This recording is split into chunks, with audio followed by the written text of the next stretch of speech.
Start. Hello guys, welcome to my uh,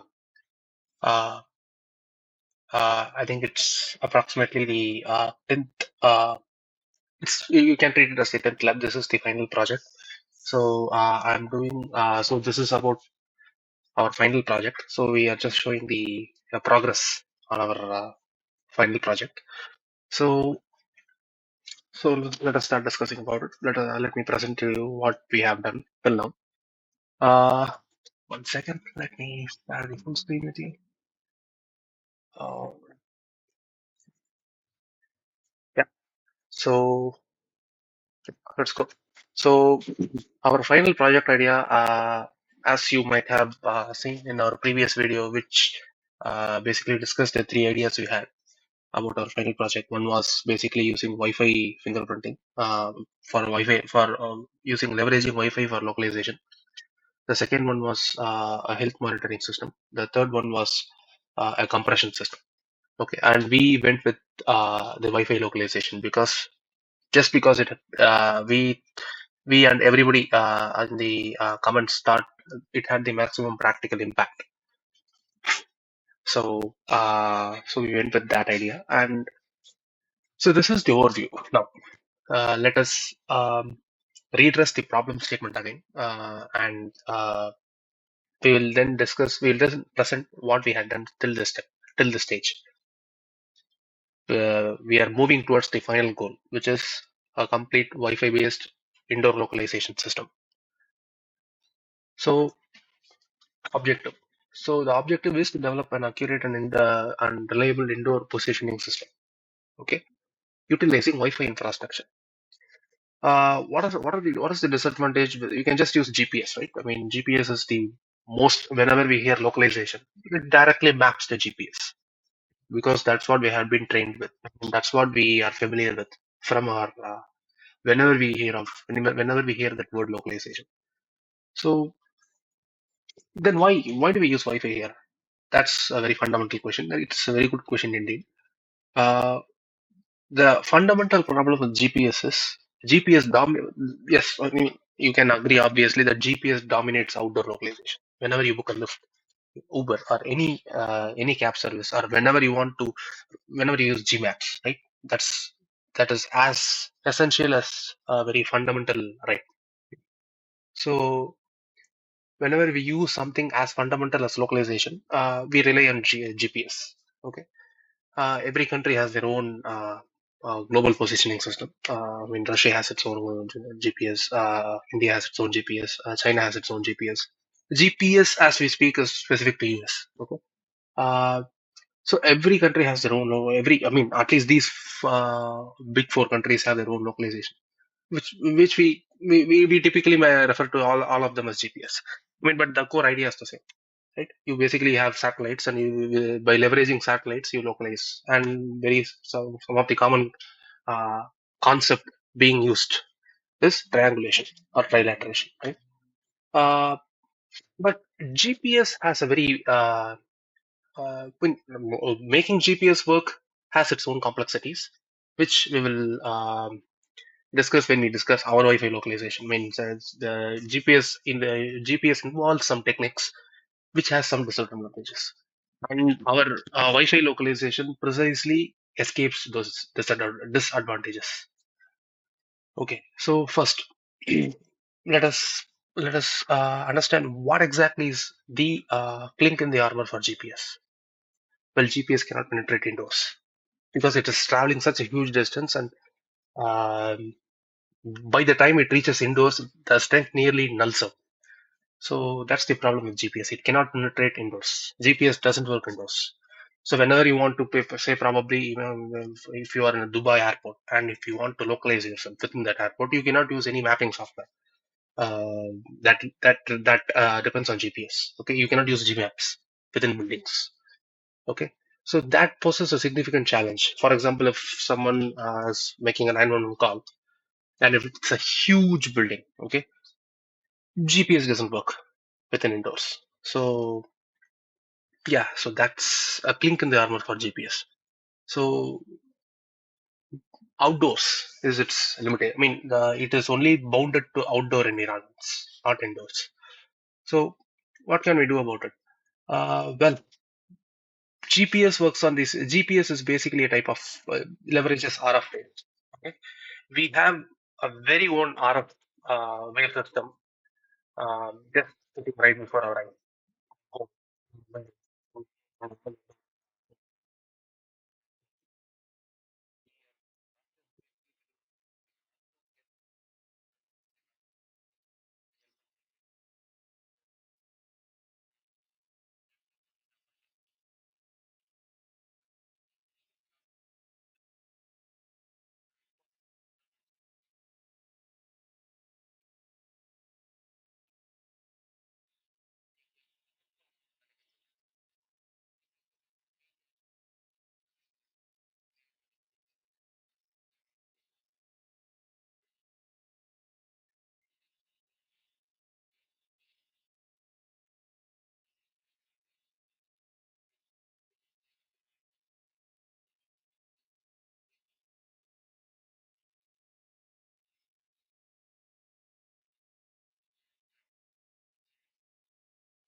See, to our discussing our system architecture. So in our system architecture, we at least in our architecture we use three Android phones configured as IoT devices, and we utilize two sensors in them mainly. One is Wi-Fi, and another one is IMU. So IMU is for distance tracking, and Wi-Fi sensor is for basically receiving the receiving the Wi-Fi signals. Correct? You need a Wi-Fi card, NIC card, to receive the Wi-Fi signals. Correct? So we use these two sensors, and yeah, other we apart from the Android phones, we also use a Wi-Fi router, and we track target. Right, one of the target devices needs to be localized. For example, you like imagine yourself to be a Gmap user. Okay, with respect to the Gmap system, you are the target. Right. Similarly, in our system, the target device is basically a mobile device. Imagine yourself being in that position. Just replace GPS with Wi. That's it. So another Android phone, iPhone, you can replace it with any mobile device. Okay, so that needs to be localized.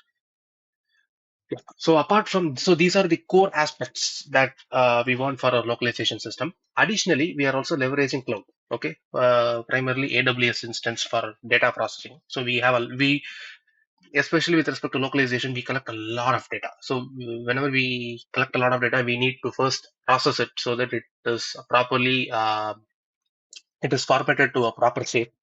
and then we feed it to an ML model, and that ML model gets trained, and finally we leverage the power of ML to uh, accurately predict the position of an user, right? So we also use Android Studio for this, because we basically develop an app. We will walk through. So yeah, so again, as I told previously, the motivation is you have limitations. GPS has its limitation, and rising urbanization too. So another other areas where localization being a need itself is retail, healthcare, defense. So yeah, especially defense is, you cannot stress the importance of localization in defense as well as in healthcare, right? Especially in defense, you have complex environments where probably you might do a military operation under the radar, and obviously you want to track all of your agents, right? And if especially you need to have a communication system, that is you need to have a communication system as well as a localization system that is ad hoc based, not centralized. Because if the central person is targeted, if the central com is targeted and if it is destroyed, that's it. Everyone's done for. So you need to have a very distributed communication as well as localization system that doesn't have a central point of failure.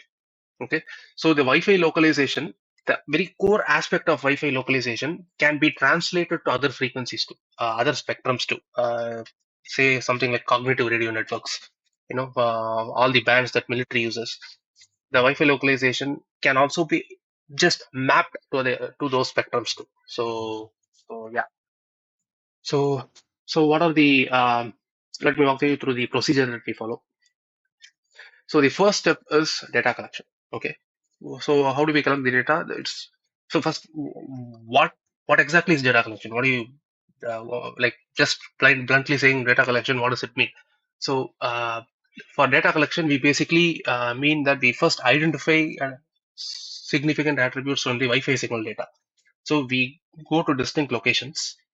For example, if you're sampling a location, in that location we basically go to several we sample several points, collecting Wi-Fi signal or as received signal strength. The unit is in decibel milliwatt. That is a very standard unit uh, used in wireless communications for measuring the received signal strength. Correct? Decibel milliwatt. Decibel is for decibel it basically indicates the logarithmic scale. Logarithmic scale is convenient to represent a wide spectrum of values. Correct?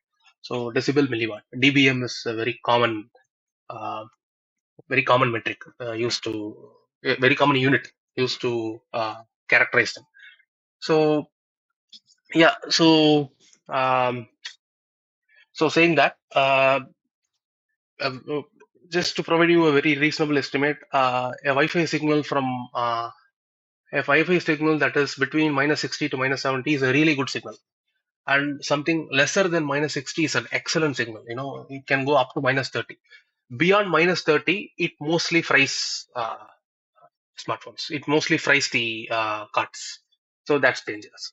-30 dBm is the maximum, and approximately -80 is something very weak. -90 to 100 is the AWGN noise, additional additive white Gaussian noises signal strength. So anything beyond that you cannot measure. Okay, it's just noise.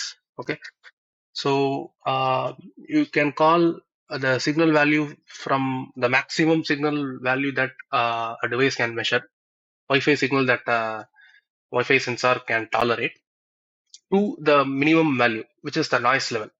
You can call that the dynamic range of a system, of a Wi-Fi system. A system with a good dynamic range is really good, but it is expensive too. So these are just additional points that we could, all the additional wireless concepts that we can, excitingly learn, and we can use it for gaining and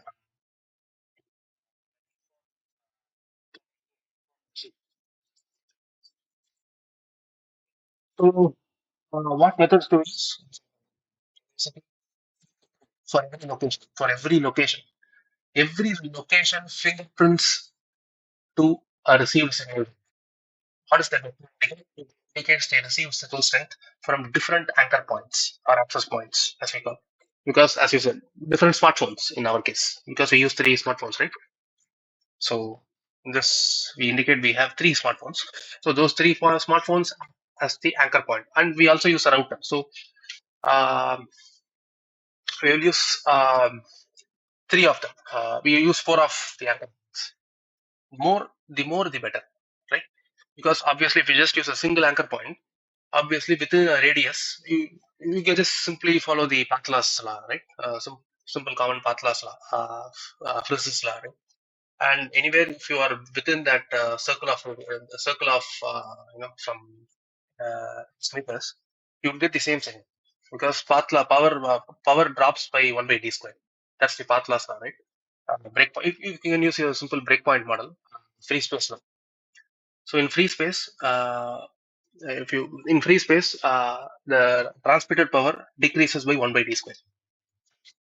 So we need to have more than at least two or three devices greater than three as much as possible. Excellent for our application because you increase the possibility of having a unique fingerprint for every location. Correct. So yeah. So that's it. And so so yeah, we use Wi-Fi fingerprinting and statistical analysis. Wi-Fi fingerprinting is essentially about statistical analysis. You measure all the data set, you pre-process them to be able to feed it into an ML model. And what the ML model does is it basically finds the pattern in that data set. It essentially traces the pattern between the location and the received signal vector, and it establishes a relation between them. Okay. So statistical analysis. So yeah, what is the mean signal strength? It quantifies several statistical parameters. Okay. So what is the importance of our feature extraction? It enhances accuracy of positioning by focusing on the thing that matters. You just can't, for example, you just can't go and take a point. For example, point behind the, for example, you are trying to localize within an anechoic chamber. An anechoic chamber is extremely reflective. Okay, so if you're trying to take a point, if you're trying to sample the received signal strength at in within an anechoic chamber at a specific point, it is going to be useless because it absorbs every signal. Correct. So you're not going to get anything. No reflections. Correct. So yeah, where we sample, where we take measurements is a very crucial part. Okay, and particularly the very uh, uh, revolutionary part of Wi-Fi fingerprinting is utilizing the power of machine learning, which Mike will talk about in the later part of this slide. But what I'm trying to say is uh, machine learning aids us, okay, especially wireless measurement people who physically has to travel to a location to measure the characteristics of a channel, a Wi-Fi a wireless channel. It is a very difficult task, arduous task. You have to move your transmitter, receiver, and you need to have manpower, and you need to establish logistics for conducting the experiment. So many factors are at play. What if you have the ability to not go and measure at a location, but just have an ML model that is really intelligent, an artificial intelligence model that is really intelligent that can basically predict, where exactly that particular user would be given this, given our location. That's the ultimate aim that we are planning to do, which is a very significant, which is a very high threshold goal. But it is what we are ultimately aiming to get into. So yeah, right. So yeah, so this is the feature extraction part, and one sec. Let me check the time. Okay, 10 more minutes. Okay. Uh, view. Yeah.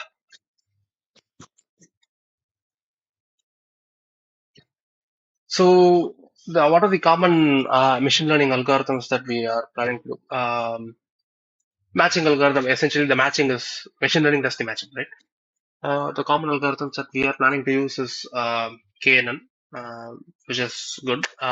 Support vector mission, essentially good for higher dimensional data, because it operates in the higher dimension DNN. Yeah, obviously it is neural networks are the state of the art. Uh, you know, yeah, obviously LLMs are the state of the art now, but neural networks match their significance.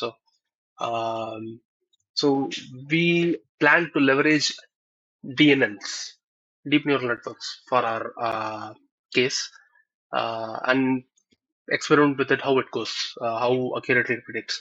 Because one of the IET paper that we read about, journal, especially said about how DNNs have, they basically conducted a survey for which algorithms perform the best for Wi-Fi fingerprinting, and it came out to be DNNs.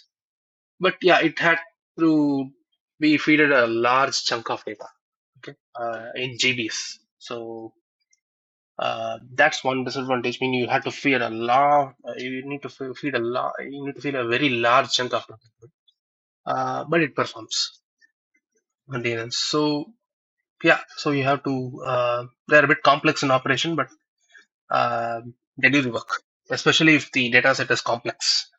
Right? So yeah, the mapping is non-linear. So DNNs excel in that field, in that aspect. Correct. Okay.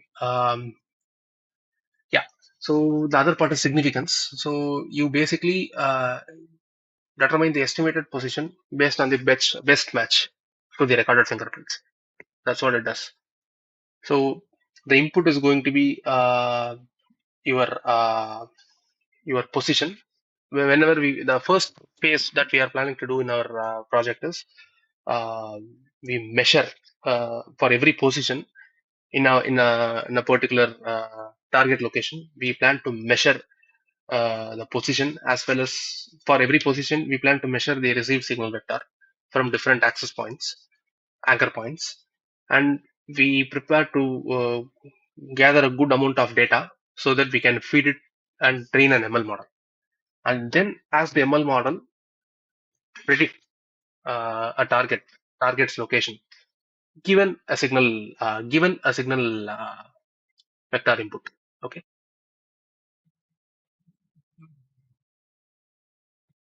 Uh, uh, for this, we are planning to leverage AWS Clickboard and other IoT environment. So yeah. So again, as I told about Wi-Fi, this is just a brief definition about Wi-Fi fingerprinting. A technique used for indoor processing that relies on the unique characteristics of it. So, so importance of Wi-Fi fingerprinting. Yes, GPS. Obviously, that is a limitation of GPS itself. That is an advantage of Wi-Fi itself. But how does Wi-Fi fingerprinting differ from other methods? There are other methods of positioning, precisely triangulation or trilateration, time of arrival based methods, time difference of arrival based methods, angle of arrival. All these methods, they require the transmitter and receiver to be in line of. That's definitely not a reality in a variety of scenarios. Even in our day-to-day scenarios, we as users, we don't see our routers face to face. There are walls and a lot of objects, tables, common common indoor objects blocking the blocking the line of sight between transmitter and receiver. So the very common scenarios, Wi-Fi scenarios that we can see are non-line of sight between the transmitter and the receiver. The receiver in our case is us, right? The target. So in non-line of sight situations, time of arrival and time direct time duration of time difference of arrival, as well as angle of arrival methods, they fail. I mean, angle of arrival methods, they work for non-line of sight scenarios too. But in all these three cases, synchronization is a very important aspect between transmitter and receiver, and synchronization is not an easy task. So, and there are also a lot of error because of the additional AWG and noise, as well as fading. These methods, they fail miserably when it comes to non-line of sight conditions, significantly at least. So it's a very important challenge to them. And fingerprinting essentially, you know, it it escapes those disadvantages by essentially maneuvering through that disadvantage. It basically collects fingerprints every location to every signal vector. So the data inherently captures that nonlinearity in itself. So that's the advantage of Wi-Fi fingerprinting. Okay. What are the applications? Yes, it's just the application of indoor localization. You are leveraging the power of Wi-Fi. The precisely the advantage of Wi-Fi localization is the existing infrastructure that you can utilize, right? So it enhances navigation in indoor environments, facilitates asset tracking, provides personalized and context-aware services, improves overall user engagement, right? Yeah. So and yeah, this is also the data collection process that we are going to do. We made an Android application, which Service will explain about, which will help us with the data logging. So we made our very own custom Android application that does the entire process. Instead of relying on external apps like Wireshark, Wi-Fi analyzer, and all, we essentially did our very own application. Yeah, custom application. Yeah, and these are the next steps that we are planning to do. I mean, configuring devices to log Wi-Fi signals, focusing on RSSI values, which we already did. Explanation of the fingerprinting process in the indoor grid. So these are the stuff that we had completed till now. And the next step is we are planning to first log all these data to ThingsBoard IoT, and finally, once we are complete with the data collection part, which is the biggest part in our project, we plan to select the ML model, train it, and then ask it to predict the position given a target. Correct. Yeah. So the next part will be explained by Mike. He will go through what we did briefly about the Android Studio and the rest of the presentation. So yeah, thank you.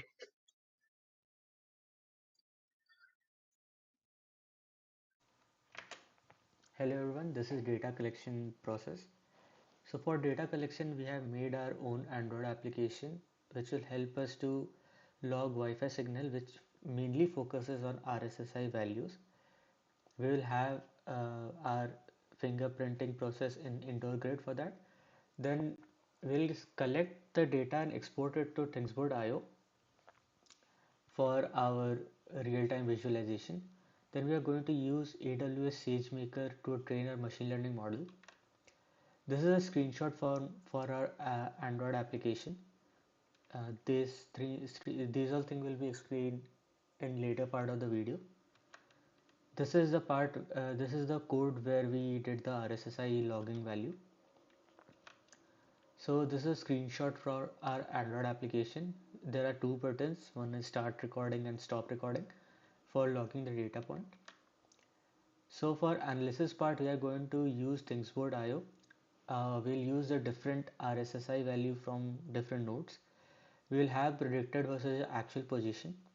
Then we will have the system performance matrix and we'll do the positioning accuracy from that. So the market potential. So according to the insight from markets, the global indoor positioning and navigation market is expected to grow from 8.8 billion in 2021 to 23.6 billion by 2026. So our product have a advantage because it uses existing Wi-Fi infrastructure. We have to have minimal addition in hardware, and we have a very low power consumption. We basically need to download an Android application for visualization of data instead of having a new dedicated hardware for that. So that is just for PPT presentation, and yeah, next part we'll have code reviews and stuff. Thank you. Hello all. So now we'll look into the demo for the final project, the first part of it. So for our final project, we have selected indoor localization using Wi-Fi. So the main application of this particular project is to perform localization within a given environment with utmost accuracy as possible. So for this, we would like to collect some received signal strength data for our access points. For that, we would require softwares like Wireshark or T-Shark to obtain the RSS information. Instead of using conventional softwares like Wireshark or T-Shark, we wanted to take this up a level, and then we wanted to create our own application which would record the RSS data of different devices with the position. So we have devised a method of creating an Android application to obtain data from different devices.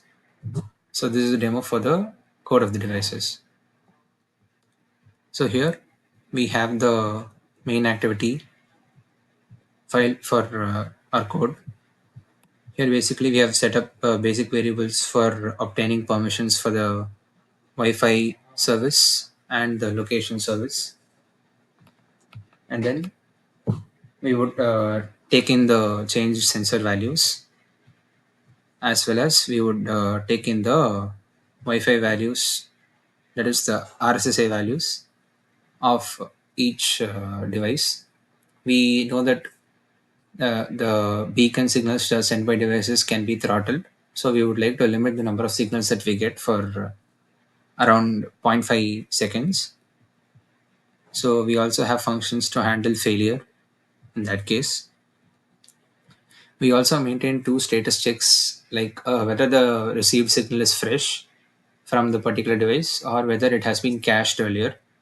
It will be visible in our CSV file that we store, which should be used later for prediction. So here we take in the RSSI scanning with the position and velocity, and then we write the specific data to the particular CSV file. So here we can see the UI for the app. It's a very basic UI where we have the status whether the particular data is being recorded or not. We have a button to start the recording, and then we have a button to stop the recording. So in the upcoming clip, we'll see a demo for the application where we start and stop the recording process for data collection, and then the collected data will be shown in our screen. So that will conclude our demo for the final project part one. We'll see you in the next one. Thank you.